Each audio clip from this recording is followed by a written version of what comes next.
Hello, welcome to a brand new season of the On The Knuckle podcast. Hopefully you've been listening to the first few episodes where we looked back at last season, but now we're here in Secret Garden in China, ready for the first World Cup, and we're in the here and the now. So we figured we'd start a new season, so this is season 2, and what better way to kind of go into it than look at the massive amount of clips that we've seen from all the preseason stuff. This is awesome. I'm Gaz Vestman-Vogan, and obviously we got Adam Begg alongside, ready for this World Cup and ready for this podcast episode. Beggsy, how's it going? Good. Yeah, it's good to be in China. Good to be back on the knuckle, on the real knuckle for a change, and in person rather than online. It's been an interesting week. We've already had a few days of training and seen a lot go down, and just got back from riding. It's good. Yeah, it's nice to get a little lap in every so often, even if it is just cruising. Yeah, all right, so we're going to get straight into it because it's exciting to talk about, but let's go all the way back.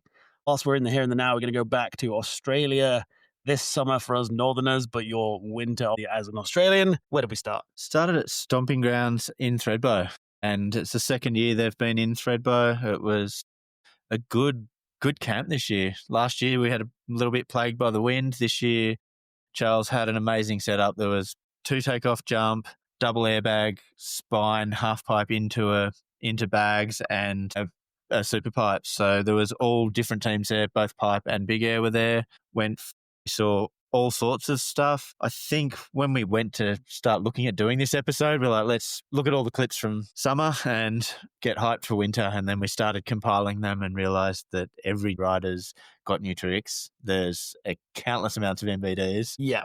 And that episode would have taken us about 4 hours. Yes. So I think we've done a little pivot and we'll look at some of the bigger moments, but we went from Stomping Grounds in Australia over to Stomping Grounds Saas Fee, where, again, they got another run of good weather. There was weeks of sunshine, no wind. The athletes almost had to take days off because the weather was just primed for them. There was a Red Bull camp snuck in there. Pipe was good in Saas Fee again.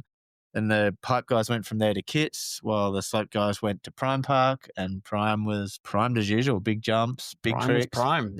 I was fortunate to be there for 2 days, which was pretty sick. And again, weather was on point. We were chatting to people and they were getting burnt out because they didn't have a down weather day until the World Cup came for the free ski athletes and messed it all up the next week. But that's their problem. Yeah, so there was so many clips, we almost don't know what to do with it. So I think looking at back over it, I think we'll go start with an MVP. And so, yeah, one of those guys that you might not have heard too much about him in previous. Like, he's from the Japanese team, and obviously the Japanese team has strength and depth in numbers. So he might have stuck under your radar if you hadn't really been watching it. We've seen him at the contest, but this year he came out swinging from the get-go. Yeah, and that would be Yuto Miyamura from Japan. So he just had clips on clips on clips this year, and we may as well go back and look at a couple. Yeah, all right. So first one on the, let's say first one on the playlist, Back 19 Melon. So not the first Back 19 we've ever seen. We kind of seen them since the Beijing Big Air Olympics when Su Yiming did one in training. But they're still a little bit rare. Well, they were at this point. But wow, it was a big Back 19 Melon. Perfectly executed, huge, and stomped. Yeah, great that side angle one too. It's just, he holds the grab forever. It's almost as perfect as it comes, that one. Like, really, really loved it. It was one of my favorite clips from the whole preseason, I think, just the framing and the filming, and just to see that progression to where 19's, the execution's good. There's no knee hook in there. It's just, he gets it done. It was perfect. So next up, we had same guy, same athlete, but his next kind of big clip that came out, the backside 23 Melon. So full helicopter spin, but once again, prime rotation, prime execution, good amplitude, stomped really. Yeah, and only the second 23 that's ever been done. We've seen Hiroto at X Games do it last year, and this one from Yuto's just in a training camp. Yeah, not even waiting for a comp to throw the big tricks. It's just getting it done. And a random Tuesday at Saas Fee. Yeah, and it was perfect. And it kind of set in store what we're kind of expecting going into, if we have some of those bigger jumps at the World Cup, not necessarily here. I don't think the jump's big enough in Secret Garden. When we get through to the likes of Beijing, Steamboat, maybe even the Olympic Big Air, no one knows how big that jump is. But if it's big enough, then we're going to have to start to expect these kind of things as a bit more of a regular thing rather than one-off. Yeah, definitely knowing that they've got these big tricks, I think we're gonna start seeing them more often when the jumps are good. I think from that'll probably take us into one of his next standout clips from over the spring. And the thing with Yuto, I guess, he just had clips on clips. We could just We could he do a had so Yuto many. episode. Yeah, we could probably do a Yuto one, but this was a front 19 Indy on Prime Park. Again, very compact, sort of helicopterish, but nice high Indy, good grab, good stomp. Yeah, really good access as well. Like, because we've seen Tiger did this in Aspen. Tigers is always a bit more of that flatter infinity axis. Yuto does dip a little bit as well, but front 19, arguably one of the hardest 19. I know there's only 419. One of the hardest ones, just that heel side takeoff, way harder to get the snap than it is when you got the ankle joint from a backside or a switchback side, and then coming around to get that last part of the rotation, tough as anything. So, and he lands it super clean. Yeah, that's a good one, that one. That's why I sort of picked that one to go in there. But yeah, like you say, front 19 definitely one of the harder tricks we see out of those guys. If you look at the majority of 19s that everyone does, the first one tends to be backside or switchback. Yeah. And just to prove that it wasn't a fluke, here's a different one, different angle, different day. This is different camp before. To prove it. Yeah, well, this one's back at Sasfay again. But again, just he's really got them a lot. The landings are there. So these are the kind of tricks that we started to see in training a bunch today. Today's day 2 of training. So this is where you're kind of catching us live, day 2 in Secret Garden. We saw a bunch of 19s going down, and it's this kind of execution that these athletes have got them on lock. So it's not just Yuto.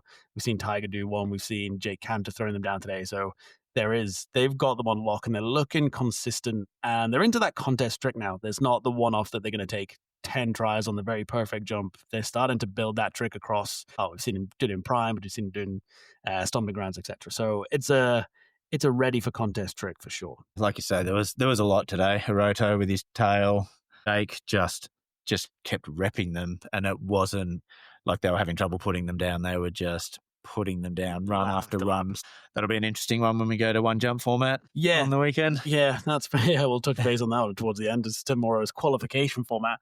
And so Yuto's not just had kind of these one-trick wonders. He started to put them into combos as well, which links nicely into slopestyle later on sort of thing. But big combo that we saw was the front 18 into back 19. For context, we've not even seen an 18-18 back-to-back in slope yet. So seen these 2 tricks, obviously in kind of perfect conditions outside of contest, but still to link them together back-to-back, 2 very tech, high difficulty tricks is pretty impressive. And I guess that's why he's sitting on as our MVP.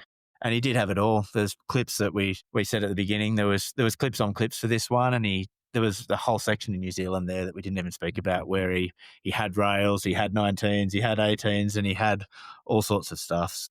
Yeah, Yuto's MVP for this year's preseason. Take a bow. Let's hope he didn't peak too soon. Yeah.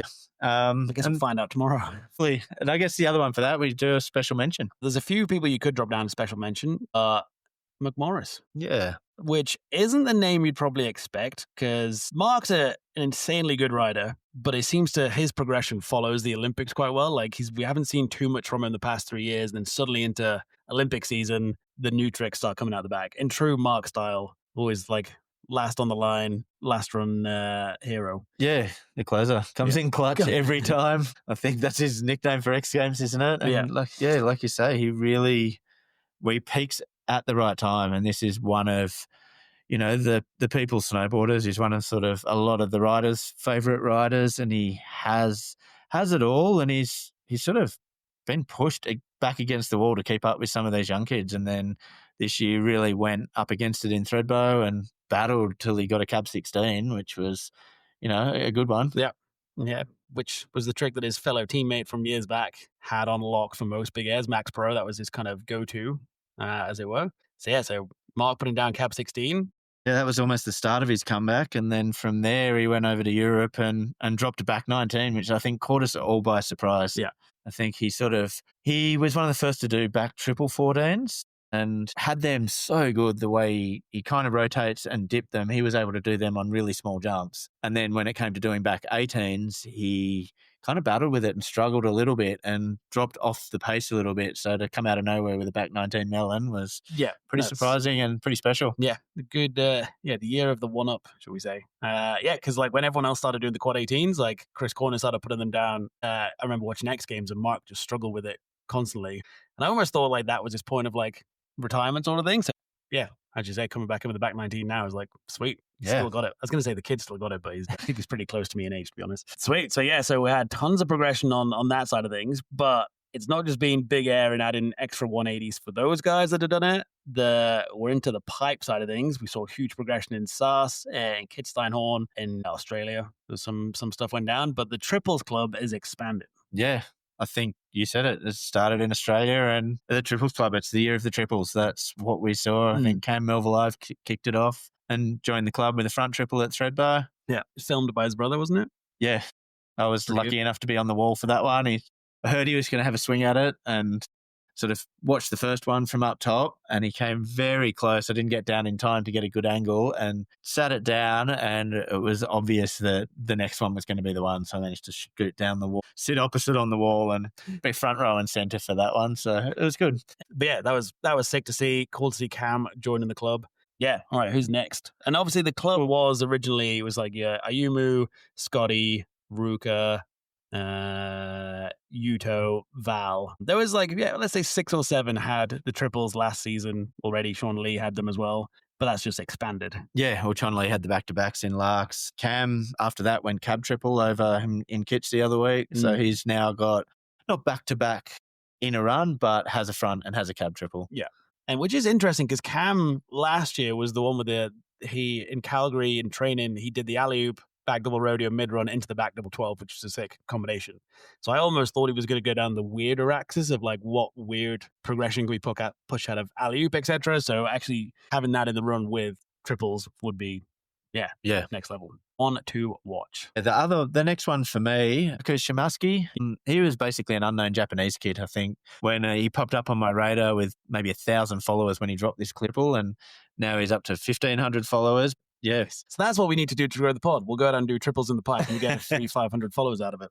Yeah, so he dropped a front triple and kind of out of nowhere. It's like you're always looking at Ruka, Yuto, all these other Japanese, Rusei. There's a lot of guys that ride amazing pipe for Japan. It's the depth of field there is incredible. And then this kid that nobody's heard of, or I'm sure the Japanese have heard of him, but wasn't on our radar because he can't get a World Cup spot. Yeah.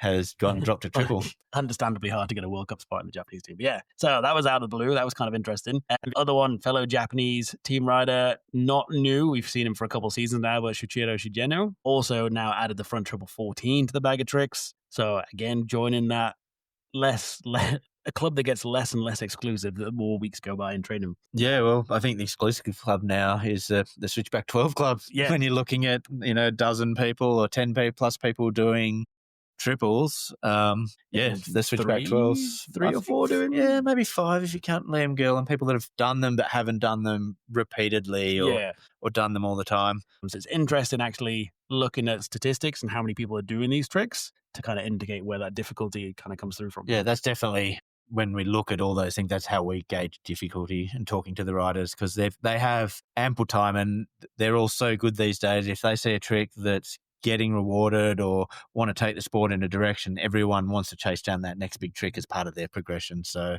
those ones that few people have, they're still exclusively high on the difficulty scale. The one thing with Sachira's one is very front wall orientated. He's got a front 16. He does a lot of front side spins and then a very weak backside wall in relation to, I guess, some of those other like people that have your Ruka, Yuto, Scotty that have all 4 directions in the run and balance between toe side and heel side. But that kind of changed 2 weeks ago because Suchiro put down a back 16, first back 16. I believe we've seen him pipe. Little loose on the grab, should we say. It was a bit of a short stale fish, but did get the grab in there and it's back 16. So you're like, actually, maybe his heel side game's pretty good. So I think we're up there. Yeah. Another one to watch. So. Yeah, fully. And then it was the US guys coming to the party. On the same, there was back-to-back days? I think so. It was very, very close together. It was suddenly, bang, overnight. It felt like overnight for me on the other side of the world. Everything's overnight for you. Two US guys had both dropped triples with Alessandro Barbieri, I think, went first. Did he? He's another part of the Switchback Club. Yes. About it. Yeah, so he went first with the frontside triple and then Jerry Alkerson joined as well. So, club keeps expanding and the nations involved in the club keeps expanding. It's now Australian, Japanese, Americans. Yeah. Plenty got triples. I think the Chinese are in there too. Chinese. I think Wang and there's definitely guys with triples in there too. So, yeah, that club's growing. All right. So that's almost the end of our pipe. And big question, where does this leave us? Yeah, well, massive spins. Probably there's a bunch of unique takes on tricks. There's technically scary takeoffs, split directions. We're now this summer, obviously we've seen the 18, 19, 21, 23 space race for another 180. Yeah. But whilst that's been going on, it has been the holdback, the pullback, the switchback rodeo. There's a lot of the butters. So it is a little bit the year of the takeoff this year, but I think so, yeah. And this kind of goes back to what we were talking about in episode 2 when we did the big air recap of the last year, seeing this dual avenue of progression, like whether you wanted to go on the space race, join the extra 180 club, or go down the weird axis but low rotation but still difficult tricks. And that's just expanded. That's just continued and progressed, which is awesome. Yeah, and it's forced us to sort of, I guess, clarify things for the riders and the community, and I guess we have to quantify what they're doing and kind of compare things. But a few of the big things that we've come up with this year is trying to differentiate between those tricks. So when you look at, I guess, start with the holdback and how we define that. So a lot of them, Liam's been a big one for that. He sort of does 14s and holds it at 12, and it's almost like he sets the trick and then holds it back. Yeah. As opposed to a pullback. Where we're looking at the pullback is an actual rotation of the board countering the way it did. So Liam, let's say he does a switchback 12, which is kind of the switchback 14, so full rotations, and then just doesn't complete the last part. When we're talking pullback, we're talking someone who does the full rotation and then pulls it back. So kind of the clues in the title. And this is where, like, the holdback, there's no counter rotation. The pullback, there's some counter rotation. And then our next step up is the rewind, where there is full rotation. So best example for that is Ollie James Martin from Stubai last year that did, however you want to call it, it's like a back 7 into a front 3, sets off the back 10 axis, but then somehow breaks physics, rewinds his hips, and pulls the front 3 at the last minute. So that's how we're kind of defining it as judges. There's a holdback to pullback to rewind. And that also kind of follows the difficulty and the reward part of that as well. So the pullback is classed as more difficult as the holdback, in theory, as a generalization. Because that's how we're looking at it. And this is what we checked with the riders. They were happy with that terminology and the way that we were also looking at it. The big thing around these tricks, when we chatted to them about it, was that they wanted the execution to be on point still. We couldn't be flapping and flailing and gymnastics ourselves back. It's still got to be snowboard style incorporated into it. And like you said, that's in that order: holdback, pullback, rewind, and then you go to that pinnacle of those, the rewind. And I think you described it well. For me, it's back 7, front 3 that Ollie did, and that was a pretty incredible trick at the time. And the execution was there on that one, and he hasn't been able to replicate it since. He tried it in Klagenfurt finals training. Took a big. I think he actually might have concussed himself out of finals, but he started trying to do the back 7 with the Indy into the front 3 with the melon to kind of keep that execution point up, because the one in Stubai, flaily sounds bad, but it didn't have that second grab in, so it looked a little bit loose, and that then followed this execution discussion. He's tried it a bunch, still never stuck it in contest. We're waiting. We always put it on our range to see where it would sit, but it's another avenue that's gone through the roof this year. Yeah, and then the one that broke our group chat would be the Bush Bomb. Yeah. Eli Bouchard dropped an absolute hammer. I think he first dropped it in Australia, was it? Yeah, because he dropped the, let's say, the smaller version of it, which is kind of the front nose but a double roll late 3. And I don't even know what he named that one, to be honest. But then the one that got really confusing was the Bush Bomb, which you could probably describe it in 5 different ways and be right every single time. Eli's way, because I had to call him to ask him about it, his way of describing it was a frontside 1 into a gator roll into a cab 9, I believe, which, if you're familiar with snowboard terms, frontside and cab are opposite, so doing 2 in the same trick, especially with a 9 out of it, is pretty nuts. The big thing, I think everyone looked at that and recognized the difficulty and progression part of it. The interesting bit for us as judges is we have to define whether it's clockwise or counterclockwise to fit into the current big air format.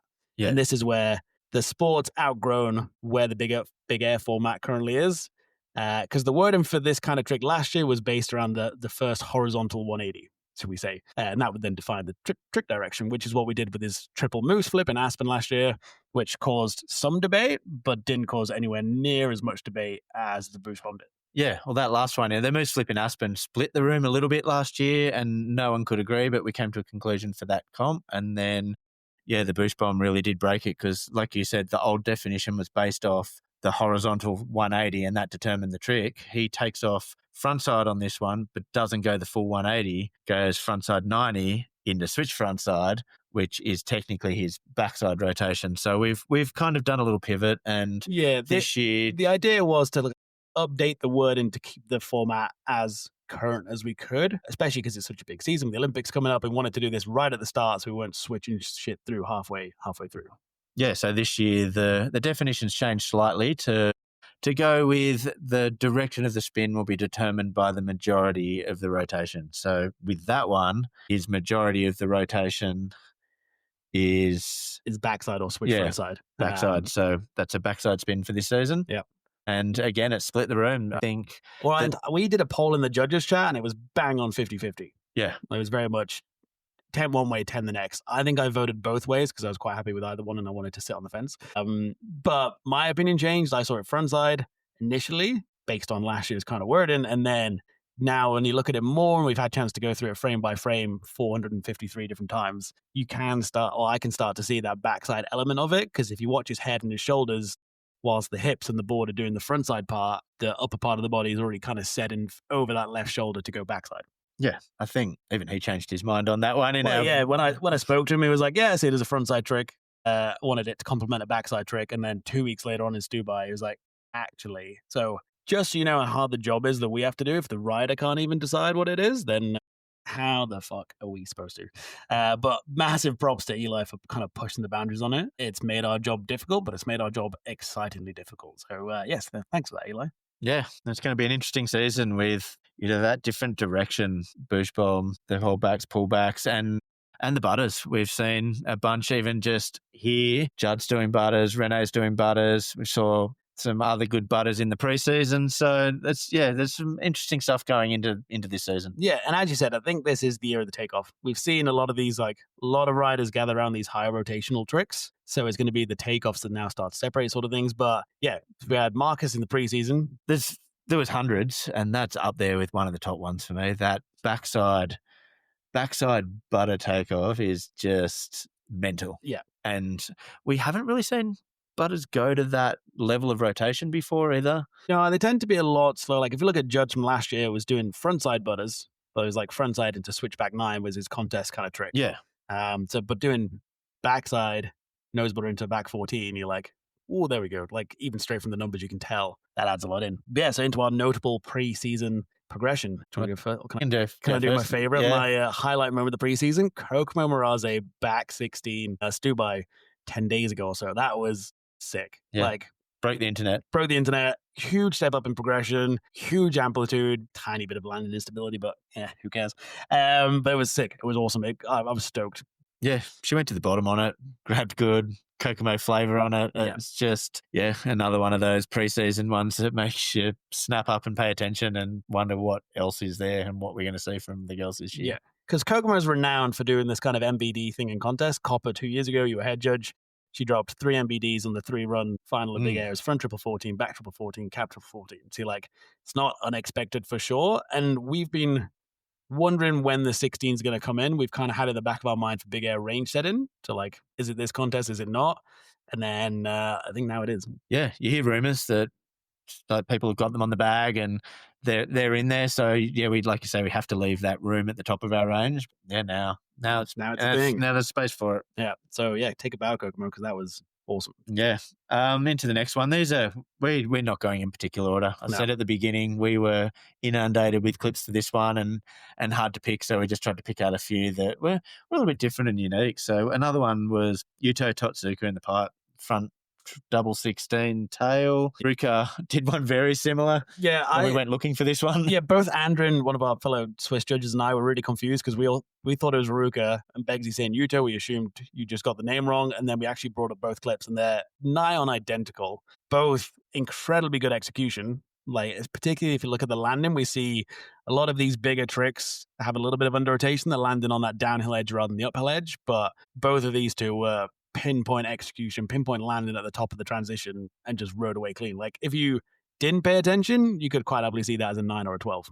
Yeah, and that slow-mo shot for me, I think Yuto just pipped ahead. It was a slow-mo, and it's almost, he kind of starts to spin flat and goes flat tail, and right at the end kind of dumps it into a crippler and falls out of it so blind. And you said it, he just stomps the bolts and rides through the pipe. That was pretty impressive Loved it. for a guy that's already got back-to-back triples or two triples.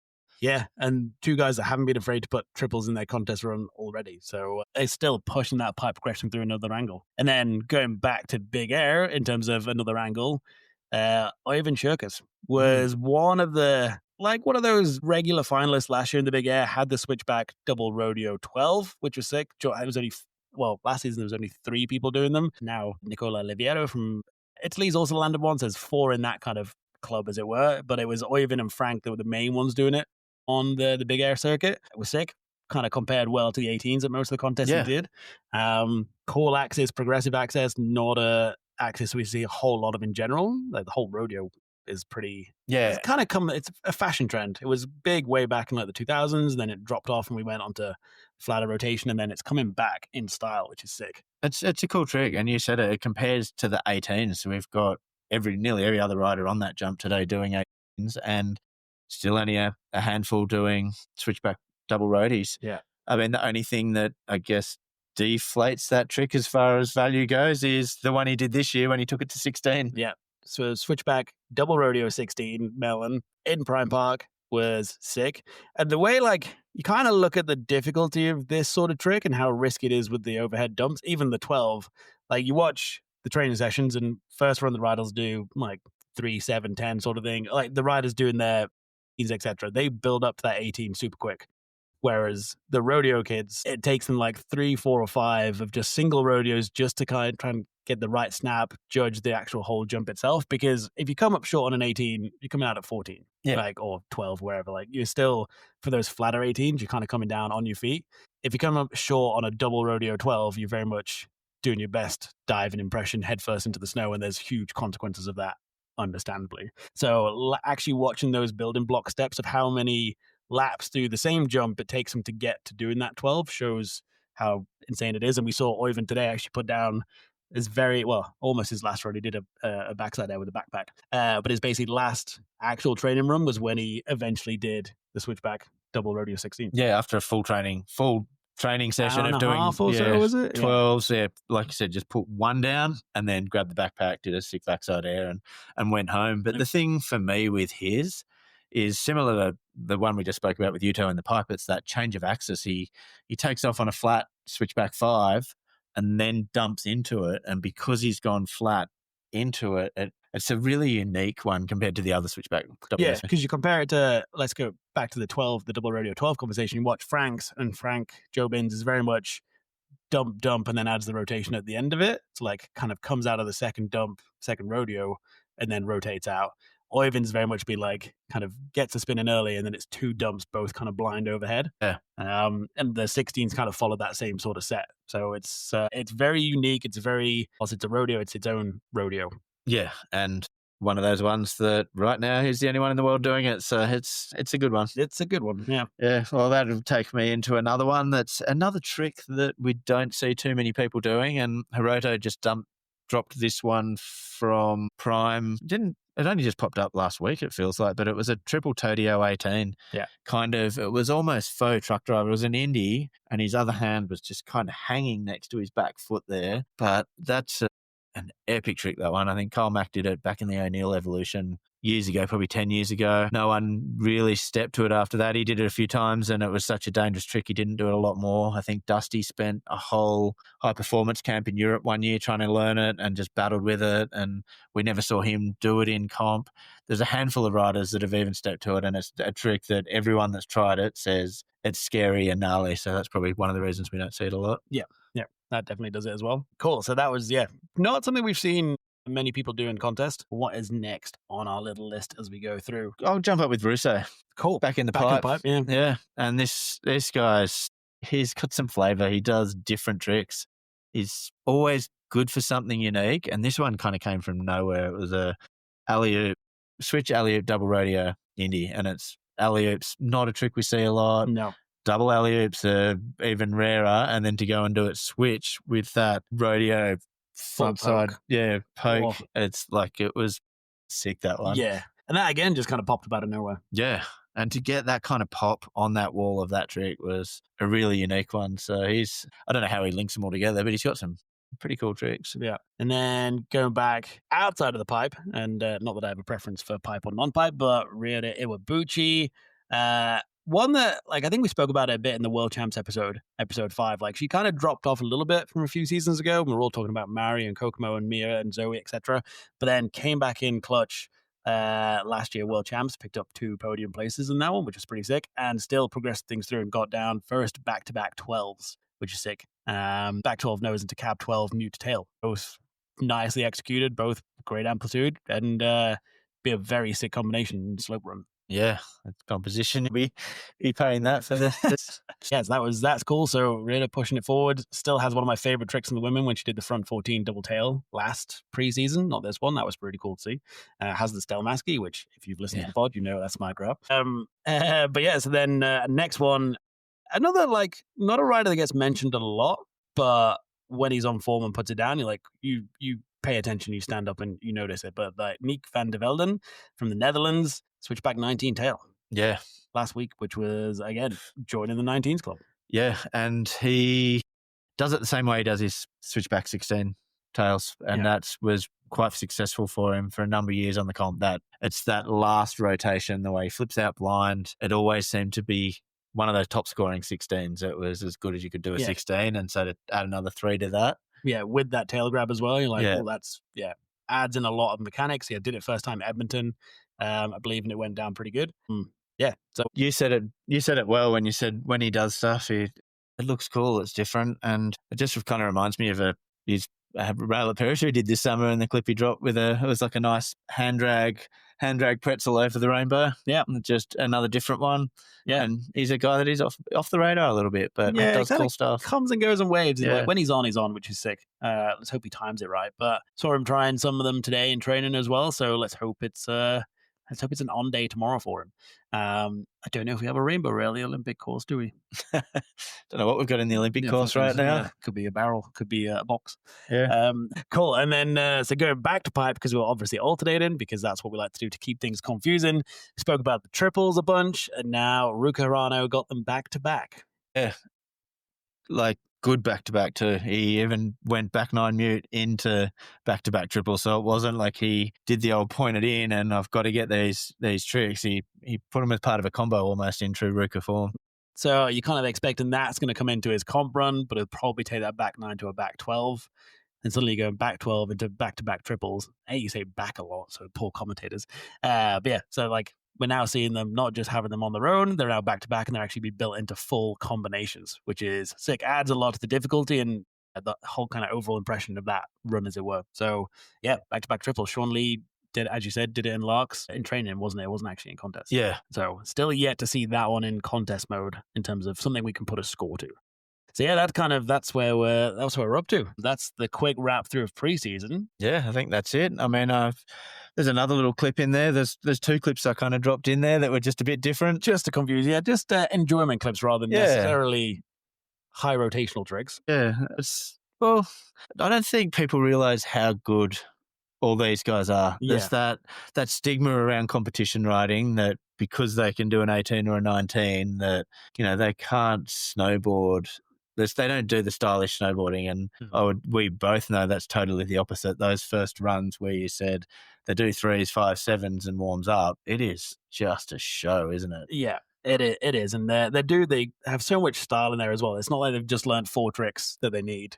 They've got heaps of them, and like every trick well, every trick well, every direction with every possible grab. Like, and I think the best example of how much these contest riders love snowboarding is Taiga Hasegawa. Yeah, we spoke. I can't remember if we mentioned this in the World Champs pod, but we did World Champs. He did Big Air. It was like the day of Big Air finals. I think it was the day of Big Air finals because it was night finals, and we went up to take some laps in Korvach Park, and he lapped Korvach Park the whole day. And then went on to do Big Air finals. Like he is constantly snowboarding, uses every moment of training, has the big hammer tricks, but then chills down and just starts throwing huge front 3 indie nose bones. Today, switch front 19, and then a few runs later, he's just playing around with cab 9s, and he's the first to switch back 5. He just loves it, and yeah, you said he's up there from dawn till dusk. He's there waiting for him to drop the rope and put his backpack down in the morning and rides all the way through to the afternoon. And that one at World Champs, I don't even know. His boots mustn't have been drying that week because he was going to night training and then doing 3 or 4 hours on the jump down there or a final and then back up for the park to open. Yeah. He's probably got a boot sponsor. He probably takes 3 or 4 pairs of boots that just has to alternate them through.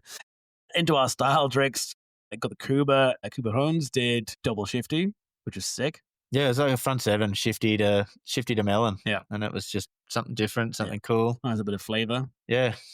7.